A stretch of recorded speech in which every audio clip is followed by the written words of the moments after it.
Hello দর্শক, কেন আছেন? ওনারা ব্যাগুন আশা করি ব্যাগুন ভালো আছেন। তো প্রতিদিনের মতো আজিও চলে আইলাম হানার টেবিলত কি কি আছে, কি কি আয়োজন করলো বউয়ে ওনারা দেখাইম শেয়ার করছম। তো আজিয়া আছে ভাড়া চাউলের মাংস, দেখতে লাগুন। এবার হলো ভাড়া চাউলের মাংস খেয়াল করিছন, রাঁধিয়ার একদম হয়রি কালার করে পেলাই বউয়ে। তো সাথে আছে ভাড়া চাউলের মাংস, রঙে আছে বাসমতি চাউলের ভাত দেখতে লাগবেন, আর সাথে আছে লেবু পেঁয়াজ। তো বহুতটা ভাড়া চাউলের মাংস খাইতে মন চাইয়ে।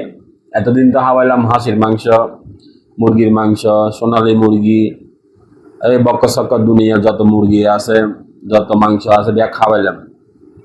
আজি বহুত নাকি ভরানো গুজর ভাড়া চাউলের মাংস খাইয়ে বহুত দেরি ওর কিনে লই আইলাম, এবং বউয়ের আইন দিন সুন্দর করে ইয়ারে আবার দাহাই অনারে সন লোক সামাল ইন্ন পারিবেন, কেউ নজর নদিবেন, কেউ নজর নদিবেন। আজি আর হানা আইবে স্পেশাল হানা।